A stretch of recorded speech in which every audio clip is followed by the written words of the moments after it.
Sir Shanmukh sir, ಹೇಳಿ sir. ನೀವು ಸುಮಾರು 2 ವರ್ಷ ಆಯ್ತು ಸರ್ ನಮ್ಮ ಯುವಜಿ ಕಂಪ್ನಿಯಲ್ಲಿ ಪ್ರಾಡಕ್ಟ್ಗಳನ್ನು ತಗೊಂಡು ಹೋಗೋದು ರೈತರಿಗೆ ಎಲ್ಲ ಸಪ್ಲೈ ಕೊಡ್ತಾಯಿದ್ದೀರಿ. ಈಗ ನಮ್ಮ ಪ್ರಾಡಕ್ಟ್ಗಳ ಬಗ್ಗೆ ನೀವು ಎಲ್ಲ ರೈತರುಗಳಿಗೆ ಹೇಳಿದಿರಿ, ಹೌದ್ರಾ? ಈಗ ಯಾವ್ಯಾವ ಭಾಗದಲ್ಲಿ ಕೊಟ್ಟಿದ್ದೀರಿ ಅಂತ ನಾನು ಸ್ವಲ್ಪ ಕ್ವಶನ್ಗಳನ್ನ ಕೇಳ್ತೀನಿ, ಹೇಳ್ರಿ ಸರ್. ಮೊದಲಿಗೆ ನಿಮ್ಮ ಹೆಸರನ್ನ ಹೇಳ್ರಿ. ಷಣ್ಮುಖ್ ನಾಯಕ್ ಸರ್, ನಿಮ್ಮ ಊರು? ನಳ್ಳಿನಕೊಪ್ಪ. ತಾಲೂಕು ಸರ್? ಶಿಕಾರಿಪುರ. ಸರ್, ನಮ್ಮ ಪ್ರಾಡಕ್ಟ್ಗಳ ಬಗ್ಗೆ ಸ್ವಲ್ಪ ಹೇಳಿ ಸರ್. ಯಾವ ರೈತರಿಗೆ ಯಾವ್ಯಾವ ಒಂದು ಅಗ್ರಿಕಲ್ಚರ್ಗೆ ಕೊಟ್ಟಿದ್ದೀರಿ ಅಂತ ಹೇಳ್ರಿ. ನಾವು ಸುಮಾರು 2 ವರ್ಷದಿಂದ ಶುಂಠಿ ಮೇಲೆ, ಅಡಿಕೆ ಮೇಲೆ ಈ ಪ್ರಾಡಕ್ಟ್ನ ಬಳಸ್ತೀವಿ. ಓಕೆ.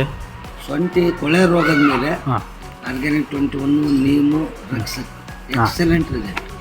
ಇದು ಡ್ರಂಚಿಂಗು ಮಾಡ್ಬೋದು, ಆಮೇಲೆ ಸ್ಪ್ರೇನು ಮಾಡ್ಬೋದು. ಓಕೆ.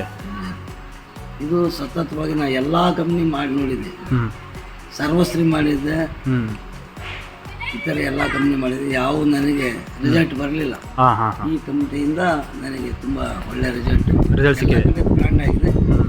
ಎಲ್ಲಾದರೂ ಇದೆ ತೊಟ್ಟು ಹೇಳ್ತೇನೆ, ಇದನ್ನು ಕೊಡ್ಬೋದು ಅಂತ ಕೊಡ್ಬೋದು. ಎಲ್ಲ ರೈತರಿಗೆ ಹೇಳ್ತೀರಿ. ಅಡಿಕೆ ಕೊಳೆ ರೋಗ, ಶುಂಠಿ ಕೊಳೆ ರೋಗ, ಆಮೇಲೆ ವೆಜಿಟೇಬಲ್ ಟೊಮೆಟೊ ಮೇಲೆ ಎಲ್ಲ ಎಕ್ಸಲೆಂಟ್, ಒಂದು ವಾರದ ಒಳಗೇನೆ ರಿಸಲ್ಟ್. ಓಕೆ. ಅಡಿಕೆಗೆ, ಶುಂಠಿಗೆಲ್ಲ ಎಲ್ಲದಕ್ಕೂ ರಿಸಲ್ಟ್ ಸಿಕ್ಕಿದೆ ಒಳ್ಳೆ ಟಾಪ್ ಇದೆ ಸರ್. 100% ರಿಸಲ್ಟ್ ಸಿಕ್ಕಿದೆ ನಿಮಗೆ? ರಿಸಲ್ಟ್ ಸಿಕ್ಕಿದೆ. ರೈತರುಗಳ ಫೀಡ್ಬ್ಯಾಕ್ ನಿಮಗೆ ಸಿಕ್ಕಿದೆನಾ? ಎಲ್ಲ ಸಿಕ್ಕಿದೆ ಅಲ್ವಾ? ಇದು ಬ್ರಾಂಡ್ ಆಗಿದೆ. ರೈತ ಇದೇ ಬೇಕು ಅಂತಾರೆ, ಇದೇ ಬೇಕು ಕೊಟ್ಟರೆ ಬಿಟ್ಟಲ್ಲ. ವಿವೋಜಿದೆ ಬೇಕು ಅಂತ ಹೇಳ್ತಿದ್ದಾರೆ. 100% ರಿಸಲ್ಟ್ ಸಿಕ್ಕಿದೆ ನಿಮಗೆ?